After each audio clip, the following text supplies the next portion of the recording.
নমস্কার। গল্পের পাতা ইউটিউব চ্যানেলে আপনাদের সবাইকে স্বাগত। আমরা আপনাদের মনোরঞ্জনের জন্য নিয়ে এসেছি কিছু বাংলা গল্প, যেগুলো আমাদেরই তৈরি। এই মুহূর্তে আপনাদের সামনে আমি রুদ্র। চলুন জেনে নেওয়া যাক আমার প্রথম রহস্যাভিযান, রাজবংশীর রাজনীতি। সঙ্গে থাকুন, শুনতে থাকুন। আজও রুদ্রদার আনঅফিসিয়াল অ্যালার্মে ঘুমটা ভাঙলো। কম বেশি সবারই তো ওই একটাই রোগ, পরীক্ষা না আসলে পড়বো না, আর মার চিৎকার ছাড়া কিছুতেই বিছানা ছাড়বো না। আমার ক্ষেত্রেও এর অন্যথা হয়নি। রুদ্রদার অবশ্য সকালের সৌন্দর্য উপভোগ করার একটা বাতিক আছে। তার ভাষায় সকালের বালুরঘাট আর আত্রের উপরের সূর্যোদয় নাকি স্বর্গের মিনি ভার্সন। যদিও এসব হিজিবিজি যুক্তিতে বিশ্বাসের বড় না দেখি, আমি ল্যাদ খেয়ে পড়ে থাকাতেই নিজের স্বর্গ খুঁজে নিয়েছি। রুদ্রদা বলল, চ্যাম্পিয়ন, বিছানাকে বিদায় জানিয়ে চল, বাজারে ঢু মেরে আসি। ইচ্ছা না থাকলেও হনুমানের ল্যাজ হয়ে চললাম পেছন পেছন। আজ রবিবার, সুতরাং কলেজের কোনো বালাই নেই। রুদ্রদার আবার হুকুম ছিল আজ পাঁঠার মাংস রান্নার। তাই হলো। খাওয়ার বিশেষ জলদি নেই, তো পরিচয়টাই সেরে ফেলি। রুদ্রদা স্থানীয় কলেজের গণিতের অধ্যাপক, ভালো নাম রুদ্রশেখর মুখার্জি। আর আমি আমি অয়ন সেন, বাংলায় প্রথম বর্ষ। ও আগে থেকে আমাদের বাড়িতেই ভাড়া থাকতো। এমএসসি আর পিএইচডিটা আইআইটি থেকে করে কত বছর থেকে এখানে পড়ায়, আর আবার এখানেই উঠেছে। খেতে বসে সে বলল, বুঝলে, আমার এই শিশির কুমার সেন লেনের বাঁহাতি বাড়িতে মাংস ঢুকলেই যেন অমৃত হয়ে যায়। আর দেবতা হয়ে সোময়াসুরকে হারিয়ে আমি তা ভক্ষণে সমর্থ হই। বিকেলে রুদ্রদার ঘরে গেলাম তো দেখি ও রামায়ণ পড়ছে। বললাম, তোমার আবার কবে ধর্মে মতি হলো হে? চেয়ার দেখিয়ে সে বলল, বিভীষণের চরিত্রটা দেখ, বড়ই অদ্ভুত। কেন? সে যে রাজা হয়েছিল, মনে আছে? হ্যাঁ। কেমন করে? কেন, রাম রাবণকে মারার পর?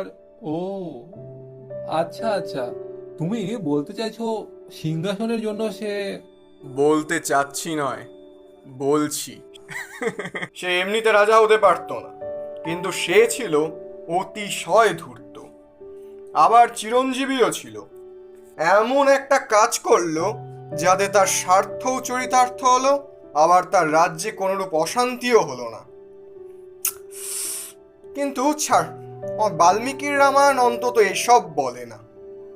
আর এরকম যুক্তি উপস্থাপন করলে সমাজ যে আমাকে মেনে নেবে না, এ বিষয়ে তো আমার কোনো সন্দেহই নেই। হ্যাঁ, আর রামায়ণ এমন লেখা হলে অন্তত রাম হিরো হতো না। যা বলেছিস, এমনিতে তো। কথা শেষ হলো না রুদ্রদার, দরজায় কার যেন ছায়া পড়ল। দেখলাম বাবা আর একটা লোক। এক মিনিট, এনাকে তো আমি আগে দেখেছি। বাবার পরিচিত। বছর চারেক আগে ইনি জেলে গেছিলেন। কিন্তু ইনি ছাড়াই পেলেন কবে, আর এখানেই বা এসেছেন কেন? এসবই ভাবছি, এমন সময় বাবা বলল, চিনতে পারছো রুদ্র? হুম, বসুন। ইনি তো। হ্যাঁ, আমি বিকাশ ভট্টাচার্য। হুম, আমি আপনার দোকানে দুবার গেছি তো। বলে সে নিজের গলার চেন দেখিয়ে বলল, এই যে এটা, এটা আপনার দোকান থেকেই তো কেনা, চিনতে পারছেন না? বিকাশ কাকু মাথা নামিয়ে রইল। বাবা বলল, আরে তুমি তো দেখি কিছুই জানো না হে। মানে 4 বছর আগে ইনি। কথা শেষ না হতেই বিকাশ কাকু চোখের চাহনি নামিয়ে বলল, গ্রেপ্তার হয়েছিলাম দোকানে নকল গয়না বেচার অপরাধে।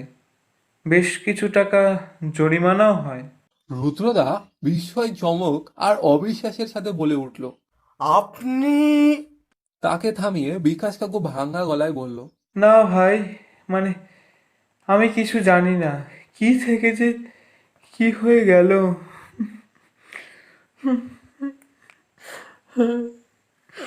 কি যে হয়ে গেল আমি কিছুই বুঝতে পারছি না। বাবা কিছুটা সান্ত্বনা দিতে দিতে বলল। হ্যাঁ রুদ্র, ও ঠিকই বলছে। রুদ্রদা আবেগের সুরে বলল, আচ্ছা, আপনি সব খুলে বলুন তো দেখি, কিছু করতে পারি কিনা। লোকটি বোতল থেকে কিছুটা জল খেয়ে স্বাভাবিক হয়ে বলতে শুরু করলো। 4 বছর আগের কথা। তখন বিয়ের সিজন চলছিল, বিক্রি খুব ভালোই হচ্ছিল। হঠাৎ একদিন আমার দোকানের ভেতরে প্রথমে একজন, তার পিছু পিছু আরো লোক এসে বিক্ষোভ দেখাতে শুরু করলো। ওদের দাবি আমি নাকি ওদের সব নকল গয়না বিক্রি করেছি। ক্রমে ক্রমে সারা এলাকা ছড়িয়ে গেল খবরটা। পুলিশ এলো, সারা দোকান খানা তল্লাশি করে দেখা গেল আমার দোকানের হলমার্ক করা প্রায় সব গয়না নকল। সেদিন ওই সকালে আনা গয়নাগুলো ছাড়া। রুদ্রদা একটু নড়ে উঠল, যেন এই নিরস কথার মধ্যেও সে কিছু একটা খুঁজে পেয়েছে। বিকাশ কাকু বলতে থাকলো। পুলিশ আমাকে থানাতে ধরে নিয়ে গেল, বিচার হলো, আর স্বভাবতই রায় গেল আমার বিপরীতে। 4 বছরের হাজতবাস আর বিপুল অঙ্কের টাকা জরিমানা। এই এই গত মাসে আমি ছাড়া পাই। এতক্ষণে রুদ্রদা নিজের পার্কার কলমটা ডায়েরিতে ঠেকিয়ে বলল, তা আপনার দোকানটা তো বেশ পুরনো। হ্যাঁ, সে প্রায় 300 বছর আগে। গঙ্গারামপুরের সব থেকে পুরনো দোকান আর.কে জুয়েলার্স। আগে জ্যোতি বসু রোডের ডান পাশটায় ছিল। ওই বছর এটি কলেজ রোডে আনা হয় এই রাস্তার কাজের জন্য। বুঝতেই পারছো, পুরনো দোকান, লোকের উপর তো বিশ্বাস করতেই হয়। আর আমার বিশ্বাসও ছিল প্রচুর। আমরা সৎভাবেই তো কাজ করতাম। তা আপনারা কয় ভাই বোন, আর কত টাকার মাল থাকতো দোকানে? 2 ভাই। আমি আমি 6 বছরের বড়। আর আমার আমার তো বিয়ে থা হয়নি, বলতে আমি বিয়ে করিনি। 5 বছর আগে বাবা গত হওয়ার সময় আমাকে এই দোকান আর ভাইকে কিছু নগদ টাকা দিয়ে নতুন ব্যবসা করতে বললেন। আর যেহেতু আমাদের দোকান ছিল সবচেয়ে পুরনো আর অনেক বড়ই দোকান, তার সিজনে তুমি বলতে পারো 20 কোটি টাকার মতো গহনা থাকতো। আহ, তা আপনার ভাইটি কি করে? ওই একখানি তাঁতের কারখানা মতো করেছে, সেটিও বেশ চলতো। আগামী মাসে ওর বিয়ে ঠিক হয়েছে, এই রামপুরেই। আর এই জন্যই আমার এখানে আসা। 11ই আশ্বিন আসবেন কিন্তু। আর আর দেখুন, যদি আমার ব্যাপারটা, অবশ্য এতদিন পর আর কি করার আছে। বিকাশ কাকু কিছু একটা বলতে নিয়ে থেমে গেল। আর বাবা বলল, রুদ্র, তুমি যে দেখছি শার্লক হোমসের মতো কেস স্টাডি করছো হে। এমন সময় নিচ থেকে মার গলার আওয়াজ পাওয়া গেল। কই, নিচে এসো সবাই, বেগুনি যে ঠান্ডা হয়ে গেল। রুদ্রদা বলে, গরম তেলে ভাজা ফেলে রাখলে তার স্বাদ শনপাপড়ির মতোই উবে যাবে। সুতরাং সবাই নিচে এসে গরম গরম তেলে ভাজা মুখে পড়তে লাগলো। আর এদিকে বিকেল গড়িয়ে ততক্ষণে প্রায় সন্ধ্যা। আকাশও হঠাৎ মেঘলা, যেন কোনো দুঃসংবাদের আভাস নিয়ে আসছে। বিকাশ কাকু বলল, তাহলে আজ উঠি। আসবেন কিন্তু সকলে, হ্যাঁ, আমার নিমন্ত্রণটা রক্ষা করবেন। আসবেন আসবেন, সকলে আসবেন, বাড়ির সবাইকে নিয়ে আসবেন। রুদ্রদা কি একটা বলতে যাবে এমন সময় বাবা বলল, রুদ্র, আজ থাক, আমরা এই কয়েক জায়গায় যাব, আর এই বৃষ্টি নামলো বলে। বলে তারা বেরিয়ে গেল। সন্ধ্যায় ঝমঝমিয়ে বৃষ্টি নামলো, আর সঙ্গে চিরাচরিত সমস্যা, লোডশেডিং। কোনো তৃষ্ণার্থ প্রতীকের তৃষ্ণা মেটানোর মতো যেন বরুণদেব তীব্র দাবদাহে অতিষ্ঠ ধরণীমাতার তৃষ্ণা মেটাচ্ছেন। দেখলাম কিছু জোনাকি পোকা ঘরে আশ্রয় নিয়েছে, আর হয়তো কোনো অবিরাম ছন্দে তারা নিত্যে ব্যস্ত। বাইরে থেকে আসা শিউলির সুবাস আর ভেজা মাটির গন্ধ ঘরকে মোহিত করেছে। এহেন সুবাস যে কোনো আধুনা রুম ফ্রেশনারকেও হার মানায়। আর বাইরে থেকে একটি মেয়ের কণ্ঠে ভেসে আসছে। এই মেঘেলা দিনে একলা ঘরে থাকি না তোমার কাছে যাবো কবে পাবো কবে তোমার প্রাণ। উল্টো দিকে তাকিয়ে দেখলাম রুদ্রদা বাইরে জ্বালানো মোমবাতির দিকে এক দৃষ্টিতে তাকিয়ে আছে। কিছু ফতিপোকা উড়ছে, যেন তারা মৃত্যুর জন্য প্রস্তুত হচ্ছে। কয়েকটা টিকটিকি আবার তাদের মহাবজ হিসাবে গ্রহণ করছে। এমন সময় কোথা থেকে একটা কালো বিড়াল ছো মেরে টিকটিকি কয়টাকে ছিন্ন ভিন্ন করে পালিয়ে গেল। পড়ে রইল উল্টানো মোমবাতি, কিছু টিকটিকির দেহাংশ আর আধমরা কিছু ফতিপোকা। একই সন্ধ্যার দুই রূপ দেখে আমি পুরো থ মেরে গেলাম। রুদ্রদা মোমবাতি তুলতে তুলতে বলল, অয়ন, ভালো করে দেখ কি দেখতে পাচ্ছিস। শিকারী যে কখন শিকার হয়ে যাবে তা। কথা শেষ না হতেই রুদ্রদার ফোনে বাবার নাম্বার ভেসে উঠল। হ্যালো। হ্যাঁ হ্যাঁ কাকু বলুন। খুন? কে? কখন? কিভাবে? শুনে আমি বিদ্যুৎ স্পৃষ্টের মতো দাঁড়িয়ে গেলাম। আমার বুকের মধ্যে ধড়াস করে উঠল। রুদ্রদা ফোন রেখে বলল, অয়ন, চল একটু তদন্ত করে আসি। কে খুন হয়েছে আর কোথায় বা যাব এই বৃষ্টিতে? প্রশ্ন শুনে রুদ্রদা ঠান্ডা গলায় বলল, বিকাশ ভট্টাচার্যের ভাইয়ের লাশ পাওয়া গেছে। আমি শুনে অবাকই হলাম। যে ছেলেটা সামান্য আরশোলা দেখে সারা বাড়ি মাথায় তোলে, সে খুন হয়েছে শুনে এমন প্রতিক্রিয়া ব্যক্ত করলো যেন মনে হলো পাশের বাসার মালতী পড়ে গিয়ে পা ভেঙেছে। মাকে বুঝিয়ে আমরা বেরোলাম ঠিকই, কিন্তু বৃষ্টি থামার পর বেরিয়ে সে নিজের বুলেট স্টার্ট দিয়ে মাকে হাত দেখিয়ে রওনা হলো। বাইক চালাতে চালাতে ও বেশি কথা বলে না, তা আমার পূর্ব অভিজ্ঞতা থেকে বেশ জানা আছে। চারিদিকে তখনও মেঘ। বৃষ্টির পর ভেজা রাস্তা আর ঠান্ডা হাওয়া উপভোগযোগ্য হলেও তখন শুধু একটা কথাই মাথায় ঘুরছিল, যে কি বিপদ অপেক্ষা করছে আমাদের জন্য। পৌঁছানোর পর দেখলাম বাবা, বিকাশ কাকু আর পুলিশ সেখানেই আছে। ডেড বডিও তখনও ওখানেই ছিল। বিকাশ কাকু ঘটনায় পুরো স্তম্ভিত হয়ে গেছেন, মুখ ও চোখে আতঙ্কের ছাপ স্পষ্ট। যা শুনলাম, গলায় খুর চালিয়ে খুন করা হয়েছে। এমন সময় গাড়ি থেকে নামলেন বছর 26-এর এক তরুণী। বাস্তবেই যেন সরস্বতীর কলি ভার্সন। সামনে যখন মৃতদেহ, তখন কেউই রূপসীর রূপ বর্ণনা করার অবস্থায় থাকে না। তবুও তার রূপের জৌলস যে কাউকেই মুগ্ধ করবে। সে একবার মৃদু চাহনিতে রুদ্রদার দিকে তাকিয়ে সোজা সামনে গিয়ে বসে ফুপিয়ে ফুপিয়ে কাঁদতে লাগলো আর প্রলাপ বকতে লাগলো। রুদ্রদা বিকাশ কাকুর দিকে তাকাতেই ও বলল, এ শুনোয় না, এর সাথে তো আমার ভাইয়ের বিয়ে ঠিক হয়েছিল। এরপর যা ঘটলো তার জন্য কেউই হয়তো প্রস্তুত ছিল না। মেয়েটি শটান উঠে সোজা বিকাশ কাকুর কলার ধরে বলতে লাগলো, শয়তান, তুই ওকে খুন করেছিস।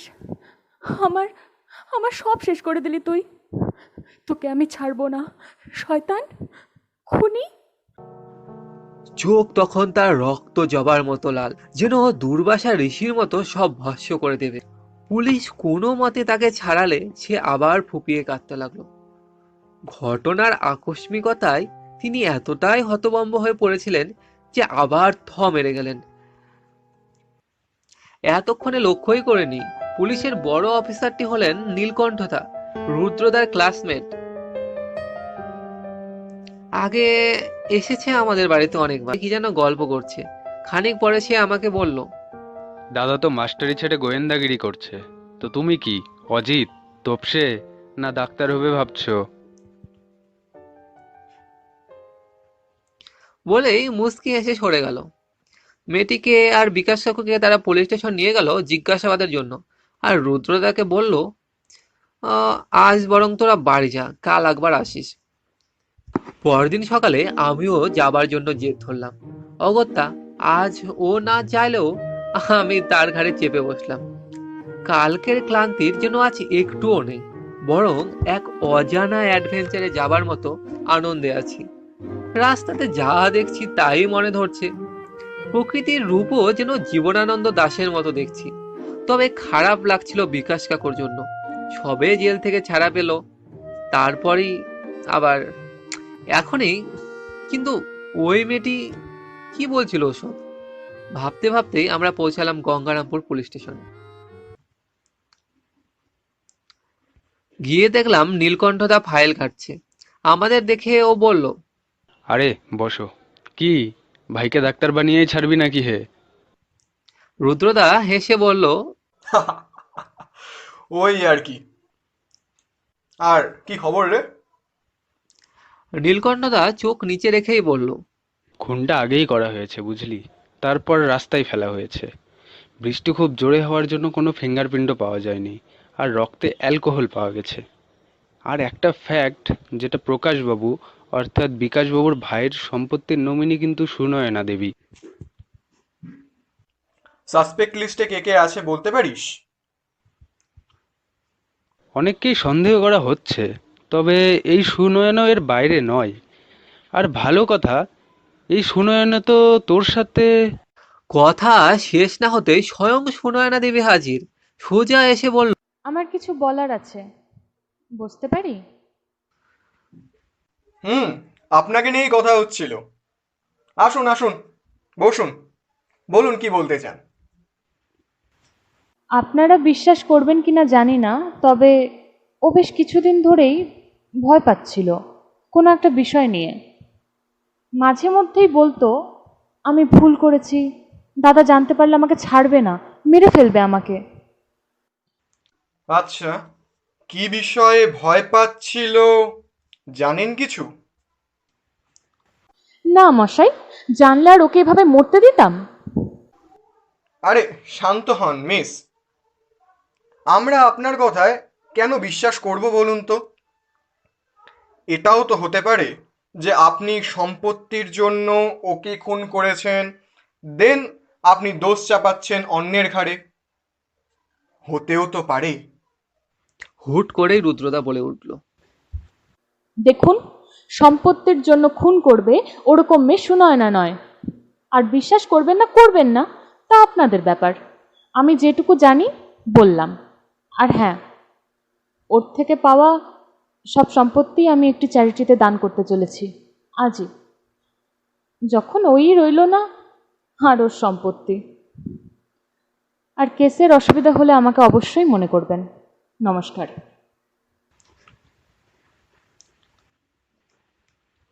বলে সে গজগজ করে রওনা দিল। আমরা হাঁ করে তাকিয়ে রইলাম। রুদ্রদা একটু পর বলল, কি দেমাক রে বাবা। তুই বিকাশবাবুর বাড়িতে গিয়েছিলিস? না, আমিও তাই ভাবছি, চল ঘুরেই আসি, চল ঘুরেই আসি। আমরাও তার সাথে জিপে উঠলাম। সোজা নামলাম বিকাশ বাবুর বাড়ি। এ বাড়ি না রাজপ্রাসাদ, চোখ ধাঁধিয়ে গেল আমার। যাই হোক, ভেতরে গেলাম। বিকাশ কাকু বাড়িতেই ছিল। আমাদের বসার ঘরে নিয়ে গিয়ে বলল, বসুন। আর আপনারা কি আমাকেও সন্দেহ করছেন নাকি? দেখুন, আমার বদনাম থাকতে পারে, কিন্তু আমি খুন করিনি। আপনারা চাইলে আমার বাড়ি খানাতল্লাশি করতে পারেন, সমস্ত সাহায্য আমি করব, কিন্তু মাথায় রাখবেন, আমি খুন করিনি। দেখুন বিকাশবাবু, আমাদের কাজ তো আমাদের করতেই হবে। সন্দেহ করছি কি না পরে বলি, এখন ওই কিছু প্রশ্নের উত্তর দিন আপাতত। বেশ দৃঢ় কণ্ঠে বলল নীলকণ্ঠদা। হ্যাঁ বলুন। আপনার আর আপনার ভাইয়ের সম্পর্ক কেমন ছিল? ভালো, বেশ ভালোই। কোনো ঝামেলা তো হয়নি। আর মেয়েটা মানে সুনয়না? ওর সাথে আমাদের অনেক আগেই পরিচয়। আগে দোকানের ক্যাশিয়ার ছিল, তারপর এই কাজের জন্য বাড়িতেও আসতো। অসাধারণ বুদ্ধি, শান্ত স্বভাবের, আর সেই জন্য তো আমার বাবার কাছেও সে চোখের মনি হয়ে ওঠে। তারপর বাবা মারা গেলে আমিও তারপর জেলে গেলাম। ওর নামেও তো কেস এসেছিল, কিন্তু ও বেকসুর খালাস পায়। সব সময় আমাদের পাশে সে স্তম্ভের মতো দাঁড়িয়েছিল। ভাইয়ের সাথেও খুব ভালো ভাব ছিল, তাই হয়তো ওর খুনটা মেনে নিতে পারেনি। বলেন কি? না, সত্যি জানি না। যদিও ওর সম্পত্তির প্রতি কোনো লোভ নেই। কিন্তু উনি যে বললেন আজ সব সম্পত্তি চ্যারিটিতে দান করে দেবেন। রুদ্রদা এতক্ষণে ঠোঁট খুলল। আমাদের মেহনতি সম্পত্তি সে এভাবে নষ্ট করবে? ওকে ওকে একটা উচিত। অবশ্য অবশ্য এখন তো সেটা তারই সম্পত্তি। আর আপনার বাবা যেন কিভাবে মারা যায়? আচমকায় রুদ্রদা বলে উঠল। বাবা বাবা তো এমনিতেই বার্ধক্যজনিত রোগে ভুগছিলেন। শেষের দিকে পাগল হয়ে গেছিলেন, হাত পা বেঁকে যায়। ডাক্তারি রিপোর্ট বলেছিল যে রক্তে পারদ বেশি হয়ে গেছিল, আর সেই জন্যই হয়তো তার মৃত্যু হয়। আচ্ছা, আপনাদের বাথরুমটা কোন দিকে? এই তো বাঁ দিকে। আমি যাব আপনার সাথে? না থাক, আমি নিজেই এসে সে বলল, আচ্ছা, আপনার ভাইয়ের কারখানাটিতে যাওয়া যায় একবার? যাবেন? আচ্ছা, যান আপনারা। আমি কর্মচারীদের বলে দিচ্ছি। হ্যাঁ, কোনো অসুবিধাতে পড়লে আমাকে বলবেন, আমি পৌঁছে যাব। আচ্ছা, উঠি তাহলে। ধন্যবাদ। বলে উঠলাম আমরা। পৌঁছালাম সেই কারখানায় খানিকটা পরে। প্রায় 1 ঘন্টা রাস্তা, বেশ ভেতরে। তবে অসুবিধা হলো না আমাদের। কর্মচারী আবু সৈদ সব দেখিয়ে দিল, তবে তেমন কিছুই পাওয়া গেল না। বেরিয়েই আসছিলাম, হঠাৎ রুদ্রতা চিৎকার করে উঠল, এই নীলকণ্ঠ, এদিকে আয় তো। আয় আয়, এদিকে দেখ। দৌড়ে গিয়ে দেখলাম একখানি কাঠ ফাঁকা করে সে একটা গোপন ঘর খুঁজে পেয়েছে মাটির নিচের দিকে।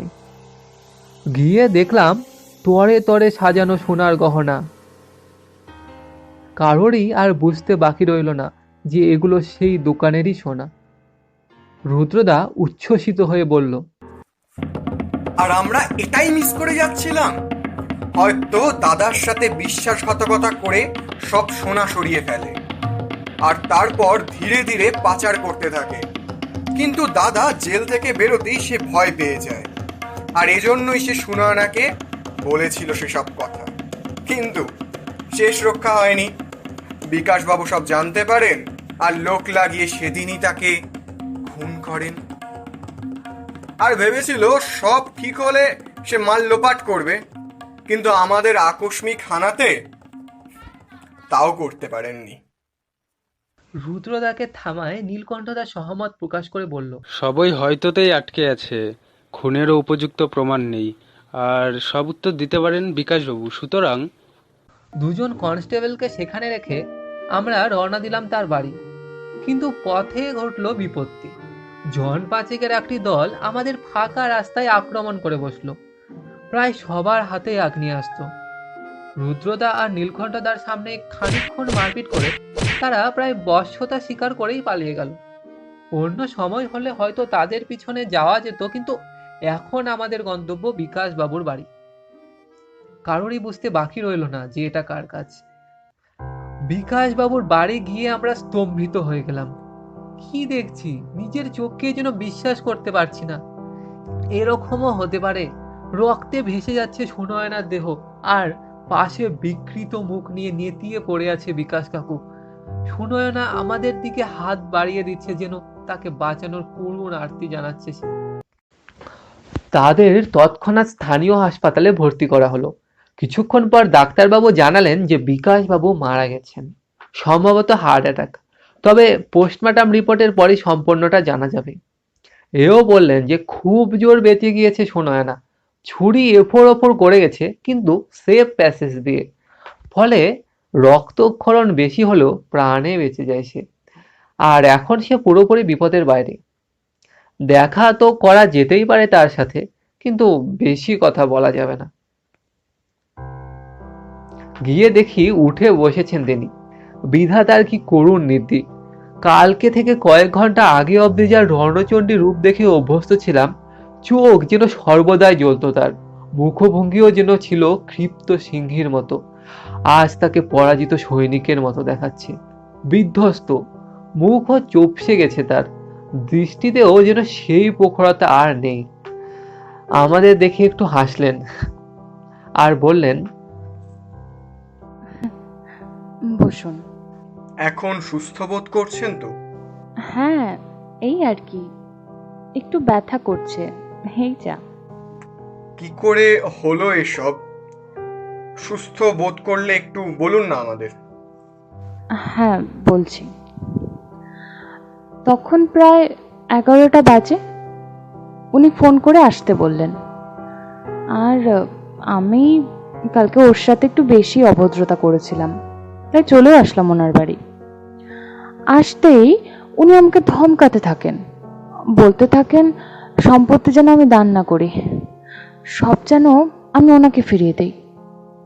আমি বলতে থাকি যে এতে তার ভাইয়ের আত্মা একটু হলেও শান্তি পাবে, কিন্তু উনি কিছুই শুনতে প্রস্তুত ছিলেন না। কথা কাটাকাটির একটি পর্যায়ে বিকাশবাবু রেগে গিয়ে বলে উঠলেন, তোকে এভাবে বুঝিয়ে কাজ হবে না, যেভাবে প্রকাশের গতি করেছি তোরও সেরকম ব্যবস্থা করতে হবে, দেখি তোকে কে বাঁচায়। বলেই একটি বিকট হাসি দিয়ে একটা ছুরি এনে চালাতে গেলেন। আমি আটকাতে গেলাম, ব্যর্থ চেষ্টা, ছুরি চলল, লুটিয়ে পড়লাম মেঝেতে। চোখ ঝাপসা হয়ে আসছিল, ওরকম চোখেই দেখলাম আবার আমাকে মারতে আসছিল শয়তানটা। কিন্তু তারপর যা ঘটলো, আপনি সেটা কি ঈশ্বরের আশীর্বাদই বলুন বা শয়তানের কেরামতি। আমাকে মারার আগেই তিনি লুটিয়ে পড়লেন মাটিতে, ছটফট করলেন বুকে হাত দিয়ে, একটা অস্ফুট শব্দ করে একেবারে শান্ত হয়ে গেলেন তিনি। আর তার কিছুক্ষণের মধ্যেই আপনারা আসলেন, হয়তো আপনারাই আমার পরিত্রিতা। বলে থামলেন সুনয়না দেবী, তার চোখ বেয়ে পড়ছে ফোঁটা ফোঁটা জল। এরই মধ্যে ডাক্তারবাবু জানালেন যে আজ থাক, আপনারা বরং অন্য কোনো দিন, ওনার একটু বিশ্রামেরও প্রয়োজন আছে।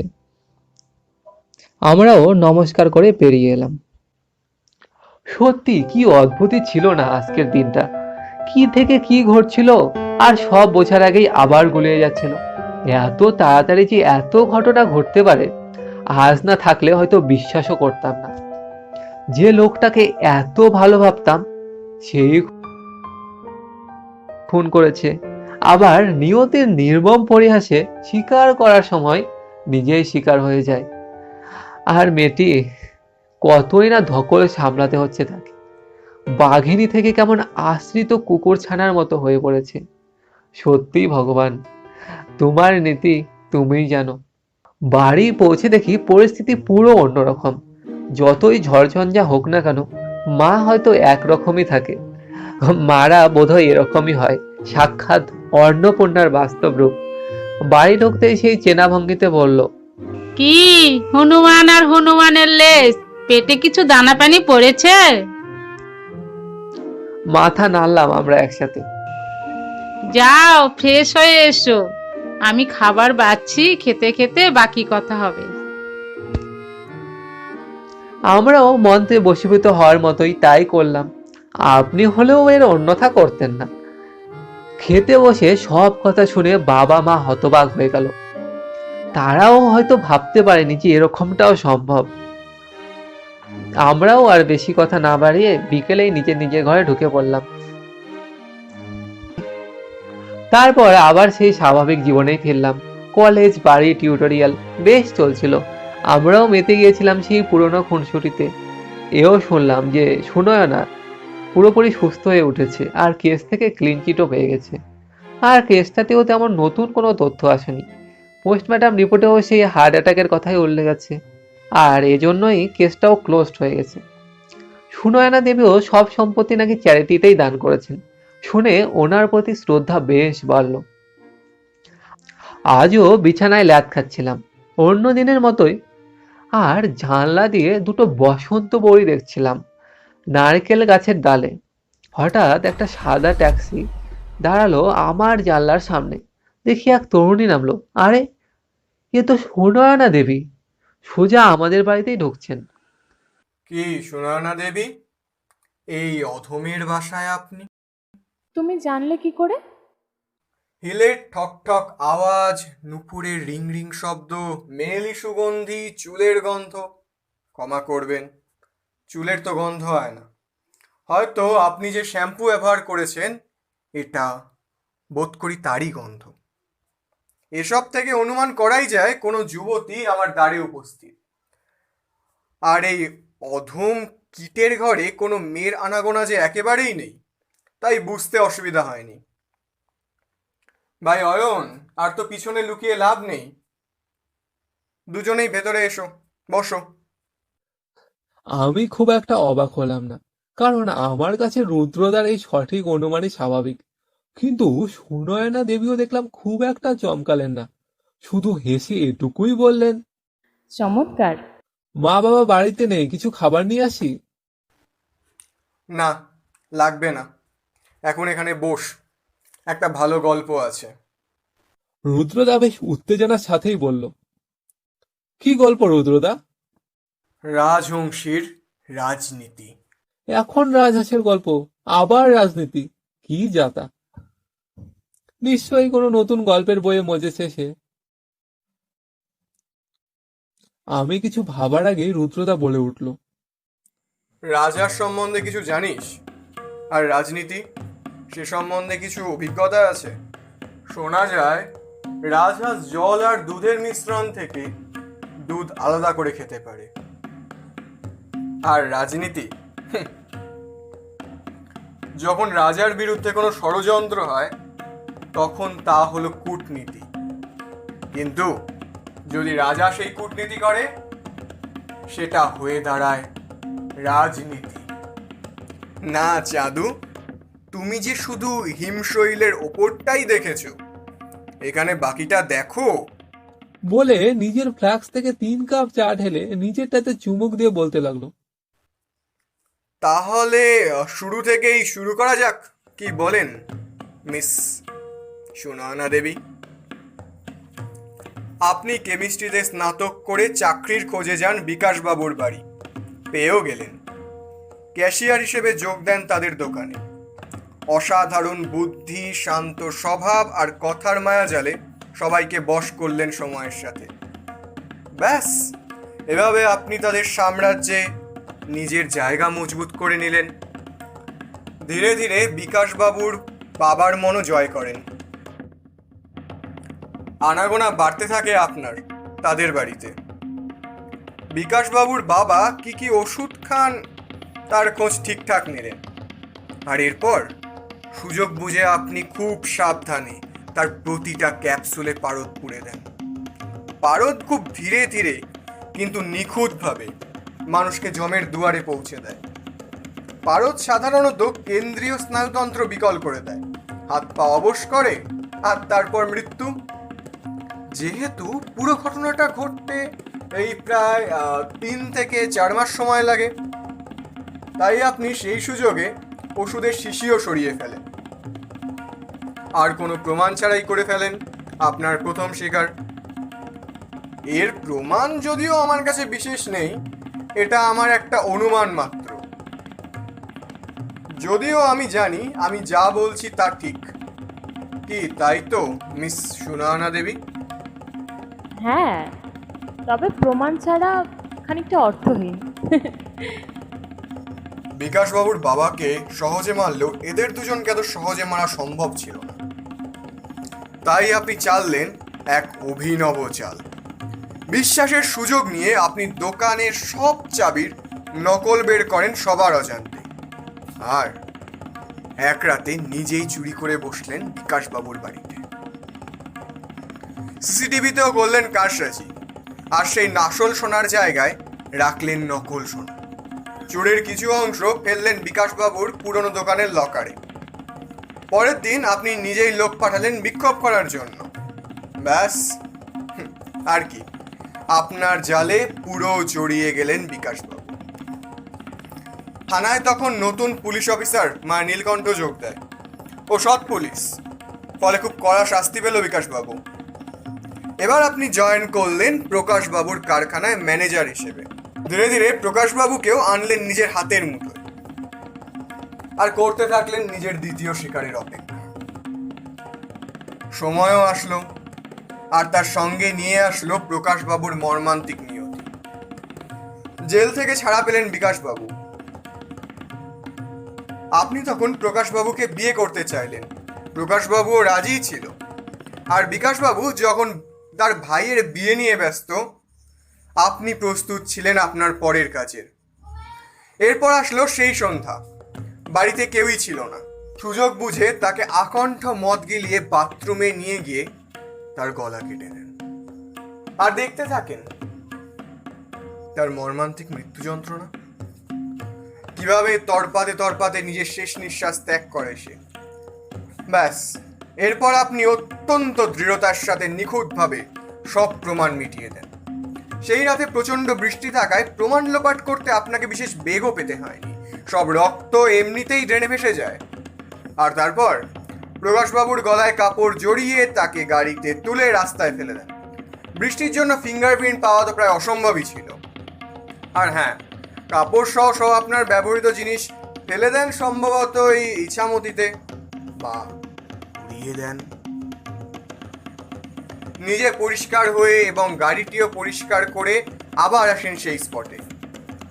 অন্য কেউ এ কাজ করলে কোনো না কোনো প্রমাণ ঠিকই ছাড়ত। কিন্তু ম্যাডাম, আপনি প্রায় নিখুঁতভাবেই দ্বিতীয় জনকে পৌঁছে দেন ওপরে। তো মাস্টার, এবারও আপনার অনুমান না? ধৈর্য ধরুন, বলছি। চুল মেয়েদের শোভা বৃদ্ধি করে, এ বিষয়ে তো আমার কোনো সন্দেহের অবকাশই নেই। আর এখানে যে চুল শত্রু হয়ে দাঁড়ালো, গোপনে ল্যাব থেকে পরীক্ষা করে জানতে পারি এই চুল আপনার, আর এই রক্ত প্রকাশবাবুর। এটি সেদিন আমি ওদের বাথরুম থেকেই পাই। না না, ভয় পাবেন না, পুলিশ এখনো কিছু জানে না। আমার বিস্ময় ভাব যেন ভাঙছে না। একটার পর একটা চমক, আরো যে কি বাকি আছে কে জানে। রুদ্রদা নিজের চাটা সম্পূর্ণ শেষ করে আবার বলতে শুরু করলো। আচ্ছা, শোনাও না দেবী, 1968 ডক্টর কার্ল কপোলিনোর কেসটা মনে আছে আপনার? ওই কেসটা যেটাতে ডক্টর কার্ল কপোলিনো তার স্ত্রীকে সাকসিনাইল ক্লোরিন মানে সাক্স দ্বারা মার্ডার করেছিলেন। মনে আছে নিশ্চয়ই আপনার? সেখানে কিভাবে তিনি তার স্ত্রীকে মেরে খুব সুন্দরভাবে হার্ট অ্যাটাক বলে চালিয়ে দেন। তারপরে অবশ্য তিনি ধরা পড়েন, তাতে আমার কিছু যায় আসে না, সে যাকগে। এবার বিকাশবাবুর ঘটনাতে আসি। প্রকাশবাবুর খুনের পর খুব তাড়াতাড়ি আপনাকে এই খুনটা করতে হতো, নইলে পুলিশ যে আপনাকে সন্দেহ করত। আপনি প্রথমে চুরি করা সোনার কিছু অংশ রেখে আসেন প্রকাশবাবুর কারখানায়। আপনি সেই রাতে পুলিশ স্টেশন থেকে বের হয়ে ওখানে যান। যা আমার চোখ এড়ায়নি মিস। সেখানে পুলিশ যাবে সেটিও আপনি জানতেন। আর সেই রাতে ওই রকম আচরণ আর পুলিশ স্টেশনে মন গড়া গল্প, আর মোক্ষম অস্ত্র হিসেবে আপনি সব সম্পত্তি দান করার কথা বলেন। আপনি মোটামুটি নিশ্চিতই ছিলেন বিকাশবাবুর কানে কথাটা গেলেই তিনি আপনাকে ডাকবেন। সবকিছু যখন এটাই ইঙ্গিত করছিল যে খুনটা বিকাশবাবুই করেছে, আপনি সেই সন্দেহটা জোরালো করতে আমাদের আটকাতে লোক পাঠান। 5 জন বিশালাকার লোক আমাদের মতো এই 2 জন চুনোপুটির কাছে কুপোকাত হয়ে গেল। বিষয়টা একটু বেশি বাড়াবাড়ি না মিস? তা ছাড়ুন। আর এদিকে আপনি ততক্ষণে বিকাশবাবুর বাড়ি গিয়ে নিজের কাজ শুরু করে দেন। সম্ভবত জলের সাথেই সাসিনাইল ক্লোরিনটা মিশিয়ে খাওয়ান বিকাশবাবুকে। আপনি চাইলে পটাশিয়াম ক্লোরাইডও ব্যবহার করতে পারতেন, কিন্তু সেক্ষেত্রে তা ইনজেক্ট করতে হতো। আর এর ক্ষেত্রে তো সেরকম কোনো বাধ্যবাধকতা নেই, শরীরে প্রবেশ করাতে পারলেই কেল্লা ফতে। বলা যায় কাউকে খুব কম সময়ে মৃত্যু যন্ত্রণা দিয়ে মারতে গেলে এর কোনো বিকল্প হয় না। প্রথমে ঘুম আসে, তারপরে শ্বাসকষ্ট হয়, হাত পা অবশ হয়ে যায়, রক্ত প্রবাহে ব্যাঘাত ঘটে, আর শেষমেশ হার্ট ব্লক। আর সেই নিদ্রা হয়ে যায় চিরনিদ্রা। আর পোস্টমর্টেম রিপোর্টে রক্তে এর উপস্থিতিও ধরা পড়ে না। বিকাশবাবুর মৃত্যু যখন শুধু সময়ের অপেক্ষা, তখন আপনি আবার সব প্রমাণ গায়েব করে দেন, ঠিক আগের বারের মতো। জলের গ্লাস পরিষ্কার করে সেখানে বিশুদ্ধ জল রেখে তা বিকাশবাবুর ঠোঁট ছুঁয়ে রেখে দেন। আপনি সম্ভবত সাসিনাইল ক্লোরাইনের শিশিটা কোমরে ফ্লাশ করে দেন। আর আমাদের শরীরের সেফ প্যাসেজের জায়গাগুলো কোনগুলো এ সম্বন্ধে আপনার বেশ স্বচ্ছ ধারণা আছে, বলতেই হবে। তাই আপনি নিজেই পাঁজরের নিচে ছুরি চালিয়ে আহত করেন নিজেকে। আর তার হাতে আপনার ফিঙ্গারপ্রিন্ট থাকলেও তা আপনি নির্বিঘ্নে প্রমাণ করে দেন যে ওটা আটকাতে লেগেছে। এরপর আপনি আর কি অপেক্ষা করতে লাগলেন আমাদের আসার। পুনরায় হাসপাতালে বানানো গল্প বলেন, কিন্তু এবারকার গল্পটা বিশ্বাসযোগ্য ছিল। কি কিছু ভুল হলো? আশা করি আমি কিছু ভুল বলিনি, কি তাই তো ম্যাডাম? না, ঠিকই আছে। আর সবই বুঝলাম, গোয়েন্দাবাবু কিন্তু প্রমাণ দেখাতে পারবেন।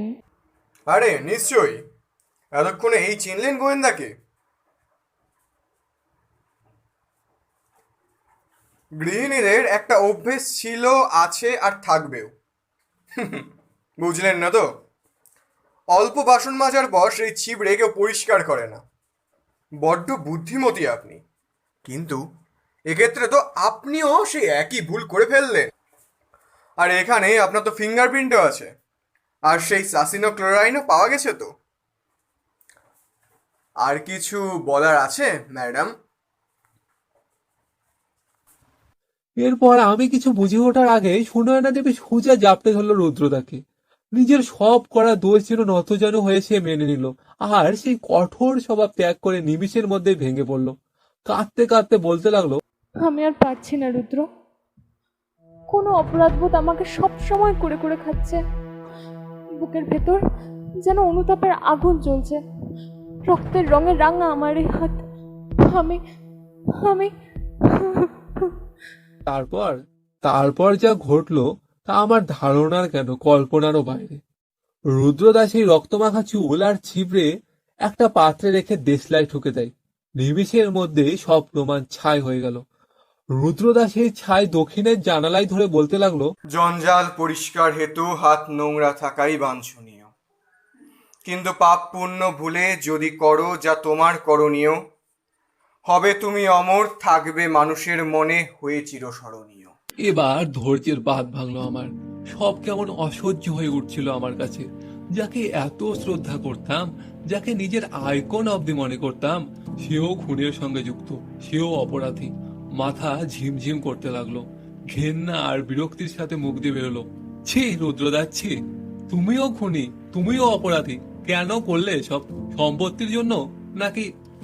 সে যে কারণেই হোক। অয়ন শোন, বোকামি করিস না, আমি সব বুঝিয়ে বলছি তোকে। না রুদ্রদা, তুমি খুনের সাথে যুক্ত, এর থেকে বড় সত্য কিছুই হতে পারে না। অন্য যে কোনো যুক্তিই যে এর কাছে ফিকে পড়ে যাবে। তুমি চলে যাও, আমি কাউকে কিচ্ছুটি বলবো না, তুমি চলে যাও। আচ্ছা, ঠিক আছে, চলে যাব। তবে এটা মাথায় রাখিস যে তুই ভুল করছিস। তারপর 30টা বছর কেটে গেছে। সেই যে রুদ্রদা বেরিয়ে গেল, আর কোনো যোগাযোগ নেই, কোনো খবরও নেই তার। সেই ঘটনার পর কলেজে ইস্তফা দেয় সে। কোথায় আছে, কেমন আছে কে জানে। আমাকেও হয়তো বিশেষ মনেও পড়ে না তার। আদৌ কি আমি ভুল করেছি না করিনি আমি নিজেও জানি না। আমিও সেই ঘটনার 2 বছর পর কলকাতাতে চলে যাই MA পড়তে। আর চাকরির পরে ওখানেই ছিলাম এই কারণেই বলছি, কারণ আজই আবার বালুরঘাটে ফিরে এসেছি, নিজের পুরনো শহরে। আসার উদ্দেশ্য বলতে, আমার মেয়ে নীলা, সে সদ্য চাকরি পেয়েছে, বালুরঘাটেই জয়েন করেছে। তাই আমিও বদলি নিয়ে সপরিবারে চলে আসলাম। হঠাৎ কলিং বেল বেজে উঠল। দেখি কুরিয়ার এসেছে। ঘরে এসে খুলে দেখি 3টা ডায়েরি আর একটা চিঠি। চিঠি খুলে আশ্চর্য হয়ে গেলাম আমি, এও সম্ভব? চিঠিটা অনেকটা এরকম। ভাই অয়ন, আশা করি ভালো আছিস। আমাকে হয়তো তোর বিশেষ মনে পড়ে না, তবে আমি সব সময় তোর পাশে আছি।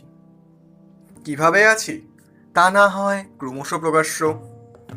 কলকাতা ছেড়ে সেই যে তুই বালুরঘাটে ফিরলি, অবশ্য তুই নিজে ফিরিসনি, তোকে ফেরানো হয়েছে, ঠিক যেমন করে আমার থেকে তোকে দূরে পাঠানো হয়েছিল। 1 সেকেন্ড, কি মাথায় ঢুকছে না? আচ্ছা আচ্ছা, আমি বুঝিয়ে বলছি। ফিরে আয় সেই দিনে, যেদিন আমি তোদের বাড়ি ছাড়ি। তোর একবার হলেও মনে হয়নি সেদিন সমস্ত কথা তোর বাড়িতেই কেন আলোচনা হলো? কেনই বা শুধু তোর সামনে? হয়তো এখন ঠিকই বুঝছিস, সবটা পরিকল্পনা মাফিকই ছিল। তোর প্রতিক্রিয়া সম্বন্ধে আমি যা ভেবেছিলাম তুই তাই করলি। ব্যাস, বিচ্ছেদ। অবশ্য তখন বিচ্ছেদই ছিল একমাত্র সমাধান। বুঝলি অয়ন, বর্তমান সমাজে অজিত কিংবা তোপসে হয়ে জীবন নির্বাহ করা যায় না। একটা সুনিশ্চিত ভবিষ্যৎ থাকা দরকার, আর গোয়েন্দার অ্যাসিস্ট্যান্ট হয়ে তা তো সম্ভব নয় রে। তাছাড়া তোর জীবনের ঝুঁকিও তো কম না, এমনিতে তো শোনা না।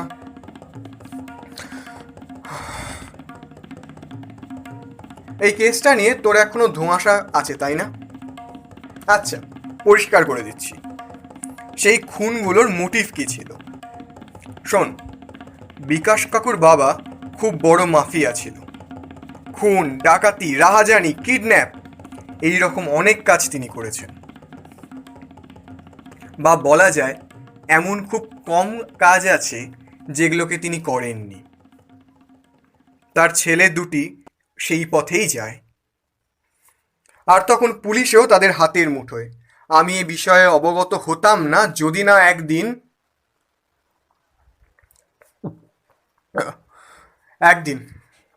একদিন আমার স্পষ্ট মনে আছে সেদিনের কথা।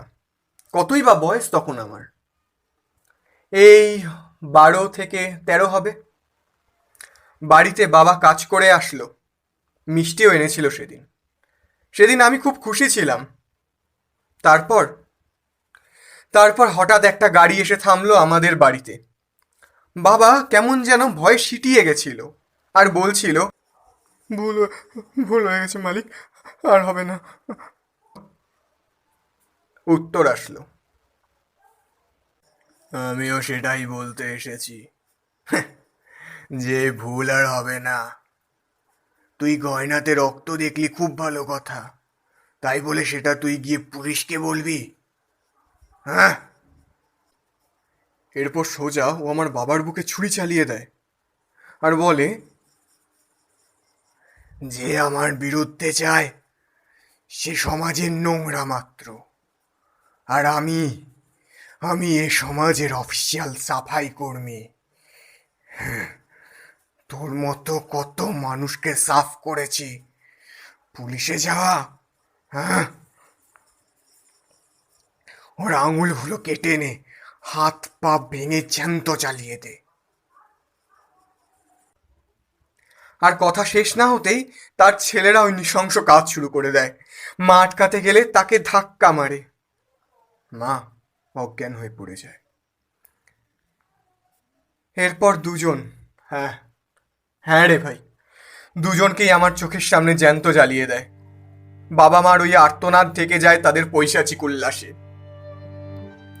পুলিশও জাস্ট ঘটনাটা এড়িয়ে যায়, আর আমি পালিয়ে বাঁচি। এই ঘটনার বীভৎসতাই আমাকে প্রতিহিংসা পরায়ণ করে তোলে। তুই হয়তো জানিস এই কথাটা, বাঘকে জঙ্গল থেকে বের করে আনা যায়, কিন্তু বাঘের মন থেকে জঙ্গলকে বের করে আনা যায় না। তাই হাজার চেষ্টা করলেও এই ঘটনা আমার মন থেকে মুছে যায়নি। আমি ঠিক করে নিই এদের আমি শেষ করবই, কিন্তু দাগি আসামি হয়ে বাকি জীবন কাটানোর ইচ্ছাও আমার ছিল না। তাই নিজেকে গড়ে তুললাম ধাপে ধাপে। এরপর কলেজে পরিচয় হয় সুনয়নার সাথে। তার সুতীক্ষ্ণ চাহনি আর তার কথার মিষ্টতা যেন যে কাউকে বশ করতে পারত তখন। তবে বরাবর আমি তাকে এড়িয়ে চলতাম। আমার লক্ষ্য ছিল স্থির, ওদেরকে মারতে হবে, আর সেও আমার সঙ্গ ছাড়ছিল না। অবশেষে একদিন তাকে সব খুলে বললাম। সব শুনে সে আমার মাথায় হাত রেখে সেদিন প্রতিজ্ঞা করেছিল সে সব ঠিক করে দেবে। তারপর তারপর তার সাথে এ বিষয়ে আর কোনোদিন আলোচনা হয়। আমিও চলে যাই বোম্বে। তুই নিশ্চয়ই রামায়ণে সীতার জন্য রাম রাবণের যুদ্ধের গল্প পড়েছিস, কিংবা মহাভারতে দ্রৌপদীর জন্য পঞ্চপাণ্ডবের যুদ্ধের কথাও পড়েছিস। কিন্তু ভাইরে, এখানে স্বয়ং সীতা রাবণের সাম্রাজ্যে গিয়ে নিখুঁত পরিকল্পনার সাথে রাবণকে বধ করল। নিজের হাতেই লেখে তার নিয়তি। আর আমার জন্য তার এই স্বার্থ ত্যাগ সত্যিই যেন কোনো রূপকথার গল্পকেও হার মানায়। আর হ্যাঁ, তাদের সব সম্পত্তি চ্যারিটিতেই দান করা হয়েছিল। আর বাকিটা তো তুই ভালো করেই জানিস। ডায়েরিতে আমার অনেক কাজের বর্ণনা আছে, সময় পেলে পড়িস। আমি আছি, ধরে নে আমি সব সময় তোর পাশে ছিলাম, এখনো আমি তোর পাশেই আছি। ইতি তোর রুদ্রদা। চিঠি পড়ে আবেগ, নিজের প্রতি অবহেলা, অজানা কষ্ট আর হারানো জিনিস ফিরে পাওয়ার আনন্দের ফলস্বরূপ চোখ দিয়ে পড়তে থাকলো ফোঁটা ফোঁটা অশ্রু। কই মানিলা, এক কাপ চা নিয়ে আয় তো দেখি। মেয়েকে চায়ের হুকুম করে ডায়েরির প্রথম পাতাটা খুললাম। তোর হয়তো মনে থাকবে অয়ন, তুই কলকাতায় যাওয়ার পর ঘটেছিল পরপর কয়েকটা খুন। সবাই নারী পাচারের সাথে যুক্ত ছিল, আর প্রত্যেকটা খুন হয় মন্দিরে, সেই একই রকম বিষ দিয়ে, সঙ্গে মাথায় স্বস্তিক চিহ্ন। সংবাদ মাধ্যমেও তো খুব হইচই হয়। এবার আমরা জানবো স্বস্তিক সম্বন্ধে।